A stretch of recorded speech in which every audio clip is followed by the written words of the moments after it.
Hello friends, मैं Balvinder Singh, math by teacher. तो आप सभी को जैसा कि पता ही है कि मेरा यूट्यूब चैनल है मैथ बाय बलविंदर सर। तो आज हम बीएससी सेकेंड ईयर की जो मैकेनिक्स है, यानी जो बीएससी सेकेंड ईयर का जो थर्ड पेपर है मैकेनिक्स यानी यांत्रिकी, वो आज हम चालू करने जा रहे हैं। ये जो मैकेनिक्स है वो जैसे कि महाराजा गंगा सिंह यूनिवर्सिटी होगी, एमजीएससी यूनिवर्सिटी होगी और कोटा यूनिवर्सिटी होगी, ठीक है। इस प्रकार की जितनी भी हमारी यूनिवर्सिटी लगती है उन सभी में ये बहुत ज्यादा इम्पोर्टेंट टॉपिक्स है मैकेनिक्स का। तो आप जो है मैकेनिक्स जो है मैं आज चालू करने जा रहा हूँ। जिस भी बच्चे ने मेरे YouTube चैनल को सब्सक्राइब नहीं कर रखा तो आप प्लीज मेरे YouTube चैनल को सब्सक्राइब करके रखें। और मैं मैकेनिक्स की आज से मैं मैकेनिक्स चालू करने जा रहा हूं। तो इस प्रकार की जो मैकेनिक्स की मेरी जो लेक्चर है वो रोजाना जो है रेगुलर आते रहेंगे और आप इन लेक्चर्स को अच्छे से देखकर अपने नोट्स बनाएं, ताकि क्योंकि भी बच्चों बात ऐसे है कि सबसे जो हार्ड पेपर है, कठिन पेपर है, वो इसी का ही माना जाता है। कि सभी बच्चे बोलते हैं कि सर जो स्टैटिक्स और जो डायनामिक्स है, यानी जो स्थिति विज्ञान और जो गति विज्ञान है, वो सबसे वो हार्ड मानी जाती है, कठिन मानी जाती है। तो आज का जो हमारा टॉपिक है यांत्रिकी। अब यांत्रिकी से पहले हम कुछ डायरेक्ट जो है हम यहाँ पे मैं स्थिति विज्ञान नहीं चालू करने वाला, नहीं मैं गति विज्ञान चालू करने वाला।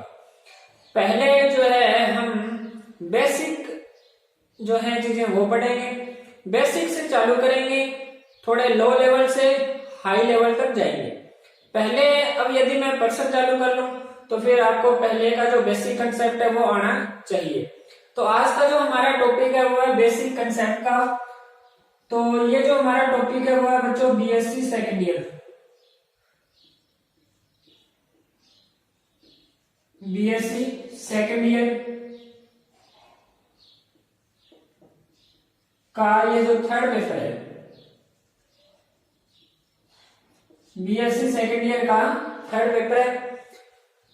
तो आज हम सिर्फ और सिर्फ मूल संकल्पनाएं और शुद्ध गतिकी और बल गतिकी इनका हम अध्ययन करेंगे। ओके बच्चों, तो सबसे पहले हम यांत्रिक की बात करें, मैकेनिक्स की बात करें तो मैकेनिक्स है क्या? मैकेनिक्स जो है वो है क्या? मैकेनिक्स जो है गणित की एक ऐसी शाखा है, मैंने यहाँ लिखा हुआ है यांत्रिकी जो है वो विज्ञान की वह शाखा है। यांत्रिकी जो है वो हम यहाँ पे, अब ये जो टॉपिक है वो साइंस जो है ना, साइंस लेवल का जो टॉपिक है, क्योंकि इसमें हम एक्सेलरेशन हो गया, वेलोसिटी होगी, डिस्प्लेसमेंट हो गया, इन सब बातों का हम अध्ययन करेंगे। क्योंकि यहाँ पे मैथमेटिकल लॉजिक भी लगेंगे और सब जैसे फिजिक्स हो गया उनमें भी पर्सन आएंगे। ज्यादा जो है इसमें हमारे फिजिक्स है, तो इसलिए यह एक विज्ञान की शाखा है। किसकी शाखा बच्चों? विज्ञान की। तो यांत्रिकी विज्ञान की वह शाखा है जिसमें विरामावस्था और गतिशील, विरामावस्था और गतिशील जो पिंड है, ओके, जो विरामावस्था और जो गतिशील पिंड है उन पर जो कार्यशील जो बल है, बलों के प्रभाव का क्या किया जाता है? अध्ययन किया जाता है। अब बच्चों देखो बात ऐसी है कि कोई भी हमें पिंड दिया हुआ है या कण है, अब वो विरामावस्था में कब है और वो गतिशील कब होगा? अब देखो यहाँ मैंने कोई भी एक पार्टिकल माना, ये कोई भी हमारे पास एक कण है। अब ये कण जो है यदि इस पर कोई फोर्स नहीं लगा हुआ तो ये अपनी विरामावस्था में है। अब यदि मैं यहां से कोई भी इस पर मैंने फोर्स लगा दिया, तो फोर्स लगाया तो कण जो है वो आगे की ओर खिसकेगा। अब खिसकने के कारण जो है वो अपनी क्या करेगा? गति करेगा। तो इस कारण बच्चों जो यांत्रिकी है उसमें हम एक तो विरामावस्था में जो पार्टिकल है और एक गतिशील अवस्था में जो हमारे पास पार्टिकल है, उन पर जो भी फोर्स लगेंगे, उन पे जो फोर्स लगेंगे उनके प्रभाव का हम इसमें क्या करेंगे? अध्ययन करेंगे। यानी जो भी हमें फोर्स या बल है वो लगेंगे, उन पर जो भी इफेक्ट पड़ेगा उसका हम क्या करेंगे? इसमें स्टडी करेंगे। तो ये बात थी बच्चों यांत्रिकी की। अब यांत्रिकी जो है वो दो प्रकार की है। एक तो हमारे यहाँ स्टैटिक्स यानी जिसको बोला जाता है स्थिति विज्ञान या स्थितिकी, दूसरी है हमारी डायनामिक्स यानी गति विज्ञान या गतिकी। अब देखो स्थिति विज्ञान और जो गतिकी विज्ञान है वो नाम से स्पष्ट है, यानी अब ये जो है अब हम इसको विज्ञान की शाखा तो है ही है, अब हम इसको किसकी शाखा बोलेंगे, यांत्रिकी की। यानी स्थिति विज्ञान यांत्रिकी की एक ऐसी शाखा है जिसके अंदर जो भी हमें पार्टिकल दिए जाएंगे उनकी विरामावस्था का क्या किया जाएगा, अध्ययन किया जाएगा। उसको अपने क्या बोलते हैं बच्चों, स्थिति विज्ञान बोलते हैं। स्थिति विज्ञान की डेफिनेशन क्या है बच्चों, कि कोई भी हमें पार्टिकल दिया हुआ है उसमें उसकी हम जो है स्थिर अवस्था का क्या करेंगे, अध्ययन करेंगे। अब गतिकी का मतलब क्या बच्चों, नॉर्मली है कि कोई भी हमें पार्टिकल दिया हुआ है या पिंड दिया हुआ है, पिंड या फिर कण दिया हुआ है, उसके हम जो है गतिकी का क्या करेंगे, अध्ययन करेंगे। उसे हम क्या कहते हैं, गति विज्ञान कहते हैं। अब बच्चों बात आती है आगे, जो गति विज्ञान है वो दो प्रकार की होती है, एक तो है शुद्ध गतिकी और दूसरी है बल गतिकी। तो उसका हम अभी अध्ययन करेंगे, इसको आप नोट कीजिए अच्छे से। ये जो है बच्चों बहुत ज्यादा इंपॉर्टेंट टॉपिक्स है मैकेनिक्स का। ये हमारे जो भी कंपटीशन लेवल जैसे आरपीएससी सेकंड ग्रेड हो गया उसमें भी आएगा, फर्स्ट ग्रेड हो गया उसमें भी आएगा, इंपॉर्टेंट टॉपिक्स है। आप इसके, मैं यही कहूंगा कि आप इसके नोट्स बनाएं। मैं लो लेवल से हाई लेवल तक जाऊंगा, जितने भी हमारे टॉपिक्स हैं वो सारे के सारे मैं करवाऊंगा। जिस बच्चे ने मेरे YouTube चैनल को सब्सक्राइब नहीं कर रखा तो प्लीज वो सब्सक्राइब करके रखें। आगे जो है मैं इसके लेक्चर लेके आता रहूंगा रेगुलर, तो आप पहले इसे नोट कीजिए। फिर हम बात करते हैं, जो गति विज्ञान है वो दो टाइप होते हैं। गति विज्ञान के जो डायनामिक्स है उसके टू टाइप्स हैं। वन टाइप जो है वो शुद्ध गतिकी और दूसरा जो है वो बल गतिकी, उसका हम अभी अध्ययन करेंगे।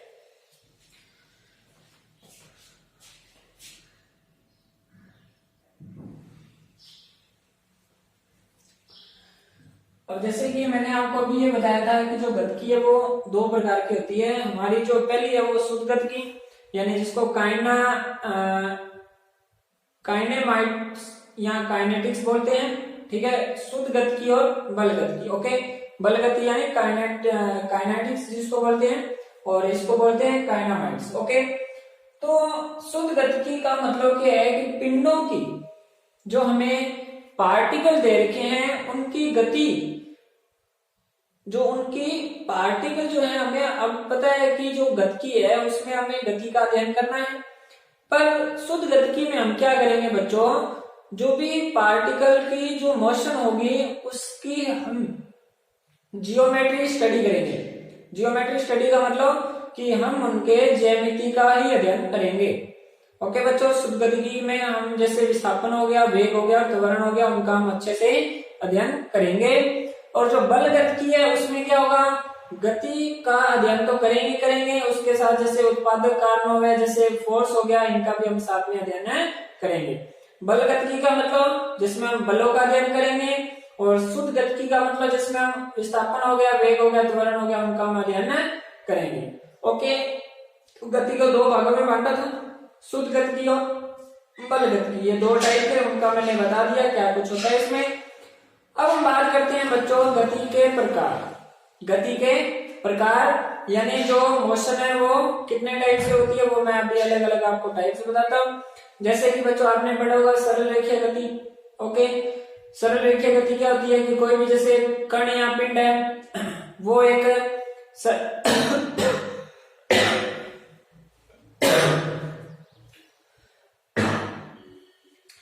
कि कोई भी जैसे एक कण या पिंड है वो एक सरल रेखा में गति करे तो हम क्या बोलते हैं कि वो उस कण की वो एक सरल रेखीय गति है। उसके बाद में समतलीय गति होगी, समतलीय गति को दो टाइप्स में बांटा जाता है, ठीक है। इस प्रकार के मैं अभी आपको वो सब टाइप है इसमें बताऊंगा गति के प्रकार। आज हम केवल और केवल इनका बेसिक कॉन्सेप्ट पढ़ेंगे, फिर हम कल से जो है अपनी क्लास सरल रेखीय जो हमारी गति है उससे हम अपनी क्लास चालू करेंगे। आज मैं आपको सिर्फ जैसे डिस्प्लेसमेंट हो गया, वेलोसिटी हो गई, एक्सेलरेशन, इन पर हम डिस्कस करेंगे क्या कुछ होते हैं, इनके अलग अलग टाइप है, उनका हम अध्ययन करेंगे। ओके बच्चों, तो अभी हम चालू करते हैं जो मोशन है, मोशन के टाइप यानी गति के प्रकार।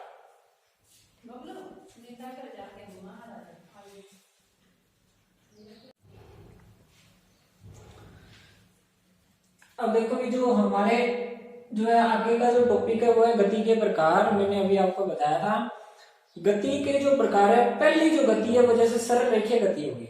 अब जैसा कि मैंने अभी आपको बताया था जो सरल रेखीय गति है बच्चों वो क्या होती है कि कोई भी हमारे पास एक पार्टिकल है, ठीक है, या पिंड या कण है, वो एक अपनी सरल रेखा में एक गमन करेगा या गति करेगा, तो उसको अपने कौन सी गति बोलते हैं बच्चों? सरल रेखीय गति।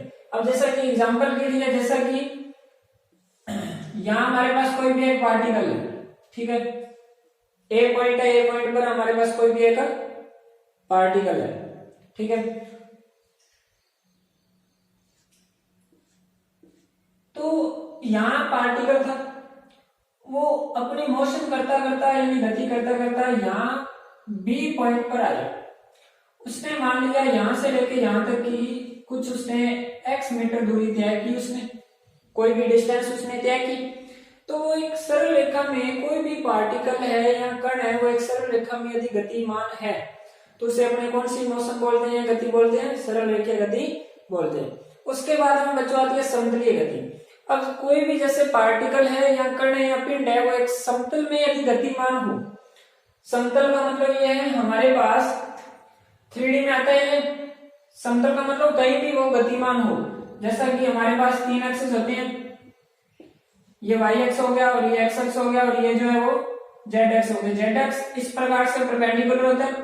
कोई भी कण है वो इस x y z में कहीं भी वो मोशन करे या गति करे तो उसको अपने कौन सी गति को बोलते हैं बच्चों? समतलीय गति।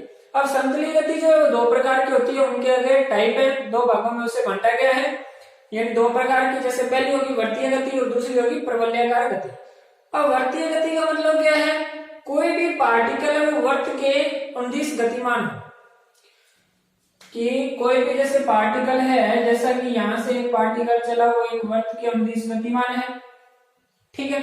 अब जैसा कि मैंने यहाँ लिखा हुआ है कि जो समतलीय गति, वर्तीय गति, वर्तीय गति में जो वेग है वो एक समान, जो वेग है वो एक समान होना चाहिए, जो वेलोसिटी है हमारी वो क्या होनी चाहिए? कांस्टेंट होनी चाहिए, ठीक है। और जो टेंजेंट है उसके वो अनुदिश होनी चाहिए। जो हमारी वेलोसिटी है वो क्या होनी चाहिए? कांस्टेंट होनी चाहिए, और जो टेंजेंट है उसके क्या होनी चाहिए? वो अनुदिश, यानी टेंजेंट जिधर होगी उधर ही उसकी क्या होगी? वेलोसिटी होगी। और साथ में जो त्वरण है वो नॉर्मल जो है यानी जो अभिलंब है, अभिलंब के अनुदिश होना चाहिए। बच्चों बात ऐसे है कि जो वर्तीय गति है, वर्तीय गति में क्या होता है? ध्यान रखना, इंपॉर्टेंट चीजें हैं 2। वर्तीय गति में क्या पूछा जाएगा कि जो वेलोसिटी है वो कांस्टेंट, और साथ में जो वेलोसिटी है वो टेंजेंट के अनुदिश होनी चाहिए। जिधर टेंजेंट होगा उधर ही क्या होगी? उसकी वेलोसिटी होगी। सेकंड, जो एक्सेलरेशन या हमारा जो त्वरण है वो जो है नॉर्मल के अनुदिश होना चाहिए। ओके। सेकंड जो है प्रवलयाकार पथ। प्रवलयाकार पथ आप सभी बच्चों को पता ही है कि त्वरण का जो परिमाण और जो दिशा है वो क्या होनी चाहिए? स्थिर होनी चाहिए। परवलयाकार पथ में बस आपने 2 इंपॉर्टेंट चीजें ध्यान रखनी है। जो हमारा एक्सेलरेशन है बच्चों वो क्या होना चाहिए? एक्सेलरेशन का जो परिमाण है, रिजल्ट है वो क्या होना चाहिए? समान होना चाहिए, स्थिर होना चाहिए, और जो दिशा है वो भी क्या होनी चाहिए? इसकी स्थिर होनी चाहिए। ये हमारी थी परवलयाकार पथ। अब बात ऐसे है कि जो हमारी स्पीड है उसके बाद में जो हमारा टॉपिक है चाल। अब चाल क्या होती है बच्चों? कि कोई भी जैसे पार्टिकल है वो जितनी भी दूरी तय करेगा, ओके, जितनी भी उसने डिस्टेंस तय की और उसकी जो दर है, यानी जितनी उसने डिस्टेंस तय की, जैसे कि यहाँ पार्टिकल था उसने x मीटर दूरी जो तय की, उस x मीटर दूरी तय करने में जितना समय लगेगा वही हमारी क्या? चाल है। दूरी बटा जो समय हमारी क्या? चाल है। अब जो चाल है इंपॉर्टेंट बात, चाल क्या है बच्चों? अदिश राशि है, स्केलर क्वांटिटी है ये, यानी ये क्या है? अदिश राशि है। उसके बाद में अब देखो बच्चों चाल 2 प्रकार की होती है। पहली जो है वो अचर चाल और दूसरी जो औसत चाल। अब अचर चाल की बात करें, जैसे कि अचर चाल या फिर इसको बोला जाता है एक समान चाल।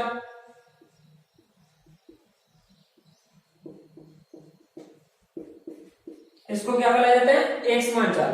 अब देखो कि कोई भी जैसे हमारे पास व्हीकल है, वो यदि x किलोमीटर प्रति घंटा की रफ्तार से चल रहा है, तो यदि वो x किलोमीटर प्रति घंटा की रफ्तार से चलता रहे, अपने अंतराल में कोई भी फर्क ना आने दे, अपने जैसे कोई भी बाइक है वो यदि 20 किलोमीटर प्रति घंटा की रफ्तार से चल रहा है, तो 20 किलोमीटर प्रति घंटा की रफ्तार से यदि चलता रहे तो उसको अपने कौन सी चाल बोलेंगे, कांस्टेंट, यानी अचर, कांस्टेंट स्पीड बोलेंगे उसको, कि वो एक ही समान से चाल से चल रहा है वो, ठीक है। अब बात आती है औसत चाल। अब औसत चाल क्या होती है, वह चाल जो एक समान चाल नहीं है उसे अपनी औसत चाल बोलती है। औसत चाल का मतलब क्या है कि जितने भी यहाँ से मान लिया कोई भी बाइक है, यहाँ पार्टिकल है, यहाँ से लेके दूसरी जगह पर कोई भी पार्टिकल गया, उसने कुल जितनी भी दूरी तय की है उसके डिवाइड में आप क्या लगा दो, जितना भी उसमें कुल दूरी तय करने में लगा जो समय है उन दोनों का डिवाइड कर दो, हमारी कौन सी चाल आ जाएगी बच्चों, औसत चाल। औसत चाल का मतलब है कि यहाँ से मान लिया कोई भी पार्टिकल है, उसने यहाँ से लेके यहाँ तक कितनी उसने दूरी तय की है, उसमें आप किसका डिवाइड लगा दो, किसका लगा दो, कुल समय का। पर ध्यान रखना इसमें अंतराल समान नहीं रहेगा। औसत चाल में क्या होता है, जो अंतराल होता है वो समान है,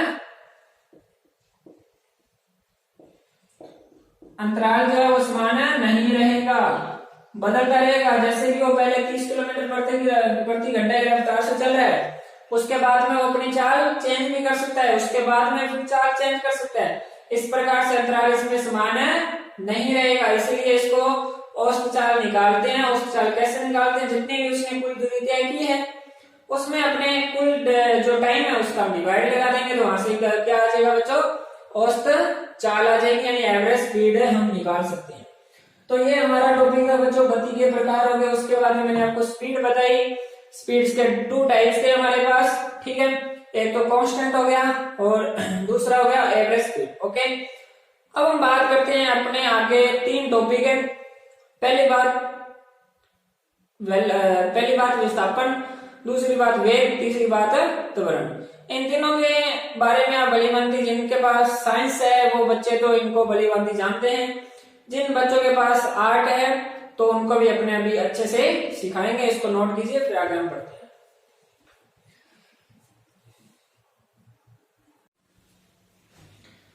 अब देखो ये बच्चों, हमारा जो है विस्थापन, डिस्प्लेसमेंट जिसको बोलते हैं, और जो डिस्प्लेसमेंट है उसको जैसे मान लिया कई बार तो इसको एक्स से लिख देते हैं, ठीक है, एस से भी लिखा जाता है इसको, ठीक है, और कई बार यदि हम कोऑर्डिनेट में लें तो इसको एक्स और वाई से इस प्रकार से रिप्रेजेंट किया जाता है। अब देखो डिस्प्लेसमेंट है क्या, विस्थापन है क्या, कि कोई भी जैसे हमारे पास गतिशील कण है, कोई भी गतिशील कण है, उसकी यदि स्थिति में परिवर्तन हो, विस्थापन क्या है कि कोई भी हमारे पास गतिशील कण का जो विस्थापन है वो है क्या, स्थिति में परिवर्तन है, स्थिति में परिवर्तन। अब स्थिति में परिवर्तन इधर देखो बच्चों, मान लिया कि कोई भी पार्टिकल था वो ए पॉइंट पर था, पहले कोई भी पार्टिकल था वो ए पॉइंट पर था, धीरे धीरे वो करता करता अपने जो बी पॉइंट पर पहुंच गया। एक स्ट्रेट लाइन में क्या, वो सरल रेखा में, हमेशा याद रखना कोई भी जैसे विस्थापन है, डिस्प्लेसमेंट है, वो यदि हम कैसे देखेंगे, एक कोई भी पार्टिकल है वो यदि एक स्ट्रेट लाइन में क्या करेगा, मोशन करेगा, फिर हम उसका क्या देखेंगे बच्चों, डिस्प्लेसमेंट देखी जाएगी। अब देखो मैं यहाँ पार्टिकल था, यहां से वो यहां पर आया, ठीक है, तो वो इसकी एक डिस्प्लेसमेंट अब इसकी निकाल सकते हैं। ओके, जो डिस्प्लेसमेंट है वो यहां से यहां तक की इसकी स्थिति में क्या हुआ, परिवर्तन हुआ। पहले देखो पार्टिकल बच्चों यहां था, अब यहां से यहां तक कैसे आया, इस पर फोर्स लगा, क्या लगा बच्चों, फोर्स लगा इस पर। अभी मैंने आपको बताया था बच्चों कि जो हमारी गतिकी है उसको 2 भागों में बांटा गया, शुद्ध गतिकी और बल गतिकी। शुद्ध गतिकी में मैंने किसकी बात की थी बच्चों, विस्थापन हो गया, वेग हो गया, त्वरण उसकी बात की थी। और जो बल गतिकी है उसमें मैंने आपको बताया था गति के साथ साथ हम किसका का उत्पादक कारणों तथा बलों का अध्ययन करेंगे। अब इस पार्टिकल ने, सोचने वाली बात है कि इस पार्टिकल ने यहां से यहां तक जो मोशन किया है वो किसके कारण किया होगा, फोर्स लगा, ठीक है। तो यहां से यहां तक फोर्स लगा तो उसने अपनी स्थिति में क्या किया, परिवर्तन किया। तो यहां से क्या हमें पता चल रहा है कि कण की जो स्थिति है, स्थिति में क्या हुआ बच्चों, परिवर्तन हुआ यानी चेंज हुआ। स्थिति में क्या हुआ बच्चों, परिवर्तन हुआ। ओके। पोजीशन वेक्टर जो उसकी पोजीशन थी उसमें क्या हुआ, चेंज हुआ। ओके। तो अब जो है इसकी जो डिस्प्लेसमेंट है उसको हम दर्शाते हैं ए बी वेक्टर से। ए बी वेक्टर का मतलब क्या है, अब देखो इस साइन को बोला जाता है कि हमने ये डायरेक्शन को शो कर रहा है, ये जो साइन है वो किसको शो कर रहा है बच्चों, दिशा को, कि जो कण है उसकी डायरेक्शन जो है वो ए से बी की ओर है। जो हमारे पास पार्टिकल है उसकी जो डायरेक्शन है वो ए से बी की ओर जा रहा है। अब यदि मैं इसको चेंज कर दूं, यदि मैं इसको इस प्रकार से साइन को चेंज कर दूं, ये लो, इसका मतलब ये है कि ये बी से ए की ओर आ रहा है। ओके। और यहां से हमें एक बात पता चली, जो वेलोसिटी है, जो डिस्प्लेसमेंट है वो एक वेक्टर क्वांटिटी है, यानी एक सदिश राशि है, ये इसकी डायरेक्शन होगी। ओके। ध्यान रखना बच्चों, अभी मैंने आपको स्पीड बताया था तो वो एक स्केलर क्वांटिटी थी, एंड जो हमारी ये जो भी अपने पढ़ रहे हैं विस्थापन टॉपिक जो हो गया एक सदिश राशि है, क्योंकि ये डायरेक्शन के अकॉर्डिंग यानी इसकी स्थिति में क्या होता है, परिवर्तन होता है। एक स्थान से दूसरे स्थान पर कोई भी पार्टिकल है वो अपनी गतिशील अवस्था में चला जाता है, तो इसी को अपने क्या बोलते हैं बच्चों, डिस्प्लेसमेंट। अब बात करते हैं सेकंड, वेलोसिटी। v से लिखा जाता है, नॉर्मली है। वेलोसिटी क्या होती है बच्चों, विस्थापन जितना भी कोई भी पार्टिकल है वो जितना उसमें विस्थापन लगेगा और विस्थापन में जितना हमें चेंज मिलेगा उसकी दर से आप क्या करते हो, डिवाइड कर दो। यहाँ सीधी भाषा में आपको मैं यदि बताऊं, नॉर्मल भाषा में, तो विस्थापन में परिवर्तन की दर, विस्थापन